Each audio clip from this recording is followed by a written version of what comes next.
Hello and welcome to Caffeine Podcast and Videos.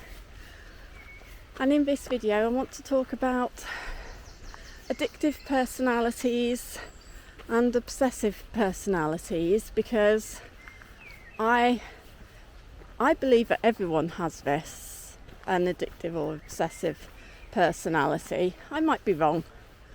Most people might be normal and it's just me hoping for the worst. But I definitely have a obsessive and addictive personality. I used to smoke, I think it was about 50 cigarettes a day. Oh, I'm glad I don't anymore, because that would cost a fortune. But I used to smoke masses of cigarettes, and I also had an addiction to not alcohol, but what is it when you have that, go out for the weekend and you've got to get completely sloshed, bladdered, wrecked, as they say. I can't think what it is now. But I had an addiction to that on the weekends, along with all of my friends at that time. That was when I was in my 20s, and I think most people had that.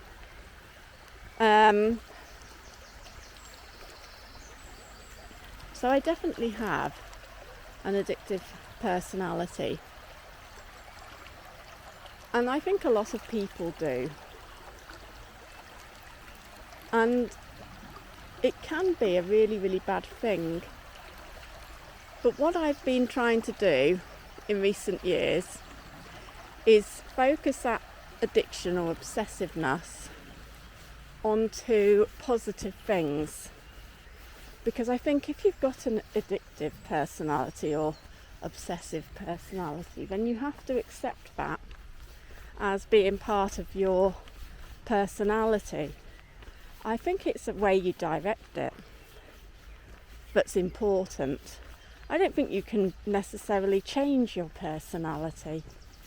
I know that we have all these psychologists these days. I'm actually going to write a book about that, which is set in the 1800s. And I'm looking forward to writing that one. But I do think that there's an eagerness to perhaps prevent that from happening. But what if you can't prevent it and you just have to accept it? Then you have to redirect it, and that could be what the psychologists are aiming to do. I don't actually know. It's starting to rain. Anyway, what I started to do was direct my addictive nature to positive and helpful things in my life. So I obsessed over no longer having an addiction to smoking. That was one of the biggest and most hardest addictions that I had to get over. And I used that sort of addictive nature and obsessive nature in ensuring that that side of me, which was wasteful, became more productive. Now, it's not necessarily the case that I'm a very rich person for it, but I do have extra cash for things that I like. So now I garden, and I do some vegetable gardening in my on my garden, and I'm trying to redirect all of that obsessive nature into something very productive, like writing,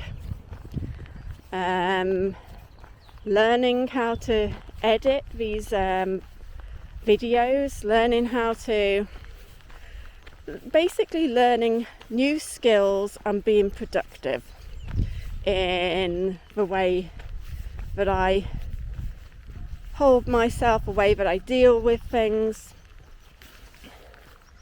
And I found it to be really, really useful.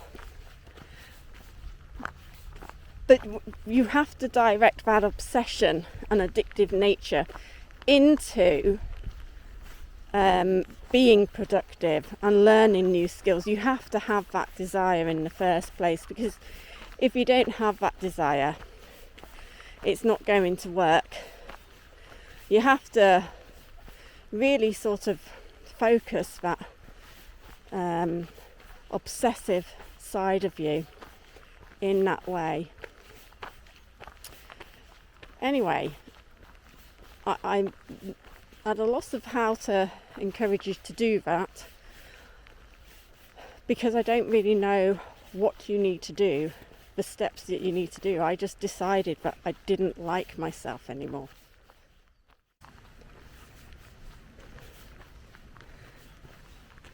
And I didn't like my behaviours. I found them to be selfish. I had to look really inwardly and deeply and really criticise myself. Maybe even shame myself, sort of say to myself, you're wasting money, and this money could be spent on somebody better, more worthy, who's not wasteful, learning new skills so that you can perhaps improve my situation. But it all had to be, I think that's kind of negativity. People say, oh no, you've got to be completely positive about yourself all the time. And I don't necessarily agree with that. I think sometimes you do have to be self-critical, and you do have to look at yourself realistically and say, no, I've absolutely failed here. And sometimes admitting that you've failed is really difficult. It's not an easy thing to admit. And that's one of the hard things which I had to do in order to get me to start writing. I'd been through a very traumatic experience.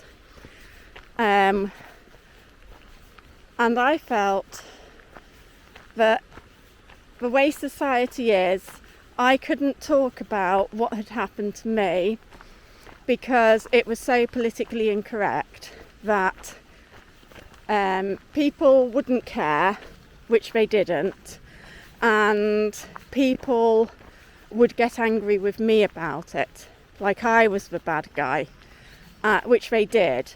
And I knew that was happening. I knew that society was changing and becoming very judgmental and quite nasty like that. And that's one of the reasons why I write about political correctness in a negative way. But I think my screen's fogging up.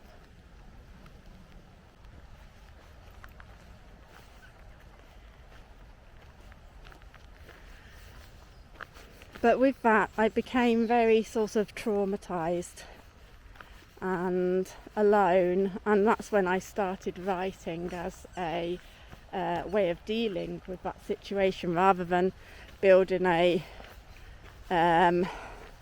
wasteful, addictive personality, turning to drink or turning to smoking. I decided to write because there was no one else to turn to. So I thought, if I write about it, even in fiction, then it's worthwhile. It's been, at least I've dealt with it properly, or in a better way, not necessarily properly. Is there such a thing as dealing with something properly? I don't think so. So, for me it took a traumatic experience, but it also took a very good experience, because I wanted to give up smoking when I was planning to have a baby. So it doesn't always have to be a negative situation which changes that, but I think that you do have to look inwardly and be honest with yourself about any wastefulness or anything that you're doing which is quite negative and impactful in a negative way on others as well. Does it affect others? And hopefully then you can put those obsessive and addictive ways to something more useful and productive. And that's all I've got to say on that, but I just thought that it was worthwhile because I did manage to upload a couple of books now. The Greatest Fight, Virtue, which is pretty much based on something that I went through, a traumatic experience. I didn't go through the whole lot, but I'm exploring the political correctness side and the hypocrisy side in that book. And also I have written The Harvest, which I really enjoyed writing about because that's more based on Satan's season, and that's a series which will be surrounding Satan's season and deception and what I believe is a cycle of God's society put together, which he did with, I believe he's already done with the millennial kingdom of Jesus, and then also Satan's kingdom, which he puts in place. So there's always this to and fro cycle between the two, it seems, if you read the Bible. And I read the Bible away from the church because I don't like dogma or propaganda, so I may read it differently to other people or interpret it differently to others. But I hope that obsession and addiction talk is helpful to others. So please like, subscribe and comment if you enjoyed that.